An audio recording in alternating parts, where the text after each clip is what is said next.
Hi all, welcome back to freshersworld.com. I am Rishmi Elias.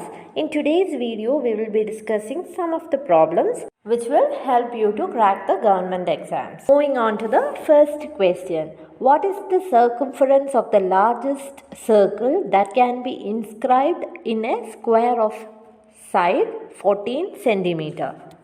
Here we have a square and a circle is inscribed in it, and we are asked to find out the circumference of the largest circle that can be inscribed in it. Alright. So remember one thing, the largest circle that can be inscribed in a square will touch all the sides of the square. So its diameter will be equal to the side of the square. So here diameter will be 14, so radius will be half of it, that is 14 by 2, that is equal to 7 centimeter. Now our question is to find out the circumference of the circle. We know the equation for circumference of a circle as 2 pi r. Here r is 7, so 2 pi into 7, that is equal to 14 pi. Now to give the value of pi, remember one thing, if with pi we have a multiple of 7, take the value of pi as 22 by 7. So 14 into 22 by 7. 7 and 14 you can cancel 2 times. So it will be 44 centimeter. Moving on to the next question. Find the distance covered in meters by a wheel of radius 35 centimeter in 200 revolutions. Here what you have to keep in mind is when a wheel makes one revolution, it will cover a distance equal to its circumference. We know that the circumference is 2 pi r. So when it makes 200 revolutions, what will be the distance covered? It will be 200 into 2 pi r. Here the radius is 35 centimeters. So 200 into 2 pi into 35. And in our question, we are asked to find the distance in meters. So we have to convert this 35 centimeter to meters. We know that 1 meter is equal to 100 centimeters. So 1 centimeter will be equal to 1 by 100 meter. So 35 centimeters will be equal to 35 by 100 meters. Now we have to substitute the value of pi, that is 22 by 7. Now we can cancel out 100 and 200, that is 2, 7 and 35, 5 times. So the answer will be 2 into 2, 4, 4 into 5, 20, 20 into 22. 22 into 2 is 44 into 10, that is 440 meters will be the answer. So I will explain it once again. When a wheel makes one revolution, it will cover a distance equal to its circumference. So when it makes 200 revolutions, distance covered will be equal to 200 into its circumference. We know that circumference is 2 pi r. So 200 into 2 pi r will come. Moving on to the next question. A person running around a circular track with a speed of 11 km per hour can complete one revolution in 30 minutes. Find the radius of the circular track. Here it is said that a person is running around a circular track. He will complete 11 kilometers in 1 hour. And it is said that he will be completing one revolution in 30 minutes. 30 minutes means half hour. He will travel 11 kilometers in 1 hour. So in half hour he will be traveling how much distance? It is 11 by 2. Now listen carefully. This person is running along a circular track. So when he complete one revolution, he will be completing a distance equal to the circumference of the circle. So the circumference of the circle is 2 pi r, and that distance is the distance which he completes in 30 minutes. That we have already seen, it is 11 by 2. So 2 pi r is equal to 11 by 2.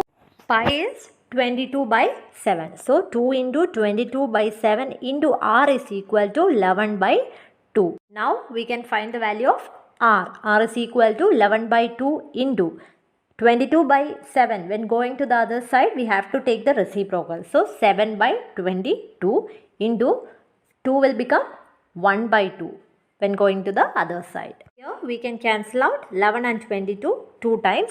So the remaining will be in the numerator 7 and in the denominator 2 into 2 4, 4 into 2 8. So the answer will be 7 by 8. Moving on to the next question.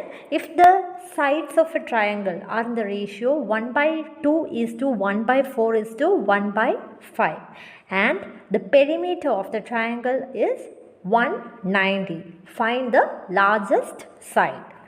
Here first we have to convert the ratio of fractions to ratio of whole numbers. So for that there is a shortcut. So here 1 by 2 is to 1 by 4 is to 1 by 5, no? So the first ratio will be, you just need to multiply the denominators of the other two values, that is 4 into 5, 20. To find the second value, just multiply the denominators of the first and third, that is 2 into 5, 10.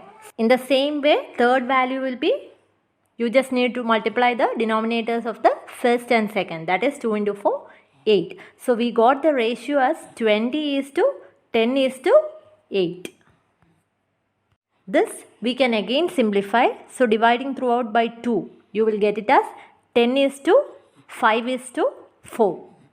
So we got the ratio as 10 is to 5 is to 4. Here we know the perimeter of the triangle is 190. Perimeter is nothing but the sum of all sides. Here we know that the ratio of the sides is 10 is to 5 is to 4. That is total 10 plus 5, 15 plus 4, 19 parts are there. So out of which the largest side is 10 part out of 19. So 10 by 19. Here sum of all sides is 190.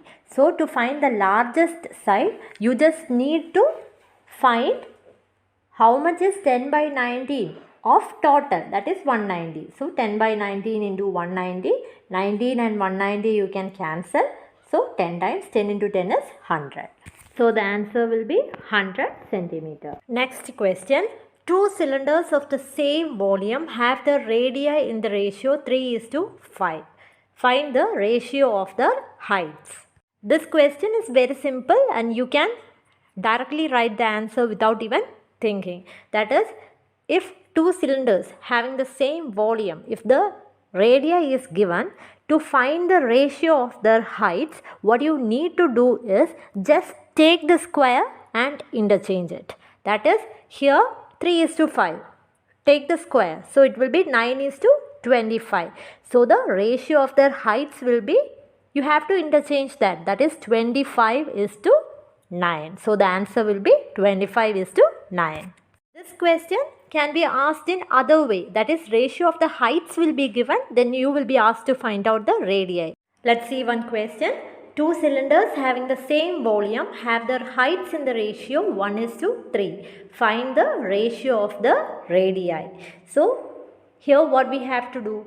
We know that if the radii is given, to find the ratio of the heights, we have to square it and interchange it. Here the heights are given. So what you need to do? Just take the square root, then interchange it. So when we take the square root, it will become 1 is to root 3. Now we have to interchange it. So the ratio of the radii will be root 3 is to 1. With this, we are winding up today's session. Hope you enjoyed this. We will be coming back with more interesting videos. And one more thing, please do not forget to subscribe to our channel if you like our videos. Thank you and stay safe.